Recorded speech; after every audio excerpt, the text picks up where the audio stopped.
And to continue the conversation, I'm joined from Minneapolis by former NBA player Royce White. Royce, a lot of athletes are using their voice to talk about social justice, but you're taking a leadership role. How come? I think it's important for athletes to take leadership roles. I think athletes are groomed perfectly to be able to lead their communities and to be able to lead the world. Now, you just organized a huge march in Minneapolis, in your hometown, in the same city where George Floyd was killed. What's the feeling you have right now about your city, the way they showed out? Well, I think, history will look favorably upon us. We definitely ignited something that went across the entire world. And, we fought for the right things. We had the right moral position. We had the high ground.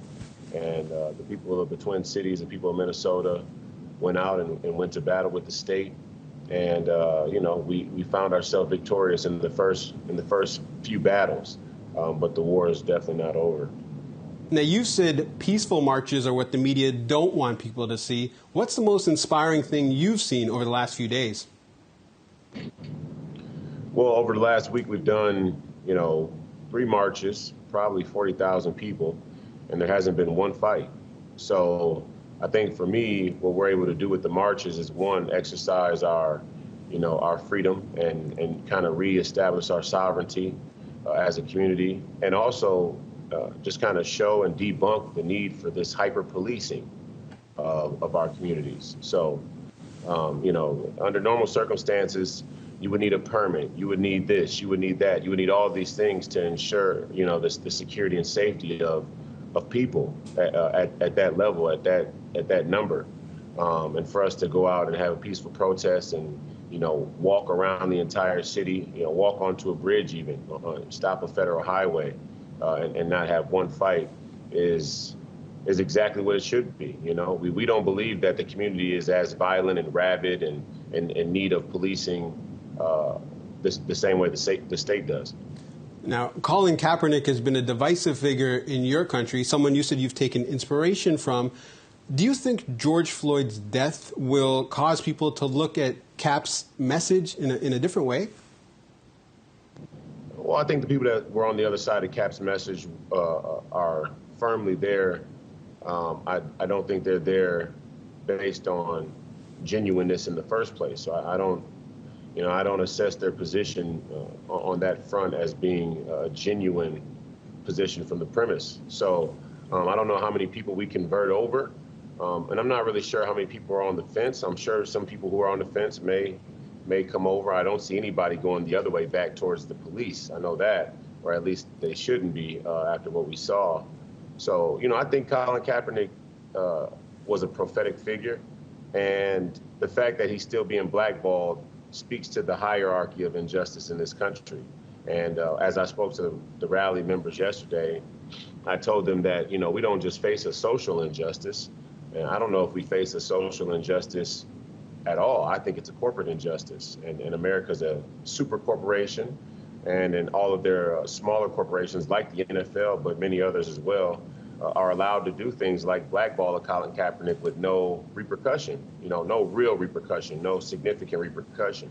And so the fact that he still can't find a quarterback job, in my opinion, is sign of a trend, is sign of a meta-narrative here in the United States. You walked away from the NBA due to your anxiety. Now you're on the front lines lending your voice to this cause. Where are you finding the inner strength to lend your voice and put yourself out there? Yeah, I never walked away from the NBA. The NBA blackballed me because I challenged their mental health policies. I rightfully challenged their policies. I said that mental health was the biggest social issue we face. And not only did they have an epidemic of mental health issues within the ranks of their players, coaches, trainers, GMs, whoever, but also that as a corporation, they needed to take a firm stand on mental health going into the new world. And that was 7 years ago, and we certainly are in a new world now where, mental health is the talk of the town, and even they have tried to jump on that bandwagon. But once again, You know, they fail to see the importance of repentance. They fail to see the importance of going back and saying when you've been wrong. And, you know, in that way, you see a similarity between big corporations and the state and these police departments. You know, I heard a few black leaders say something that I thought really resonated, was that what the black community is looking for is when these situations happen, like George Floyd, that the officers or the people involved just come out and say, my bad. You know, I heard Jamie Foxx say, my bad. Can we just hear you say my bad? And, you know, they fail to do that. And part of that is because, you know, it's a tough position to defend, right? And the other part of it is that people, you know, they don't want to be sued, or there's all type of financial interests involved. So, you know, my situation with the NBA is of that cloth, right? Is I was undoubtedly right about the mental health epidemic. It's widespread, it's global, and we're seeing more and more of that every day.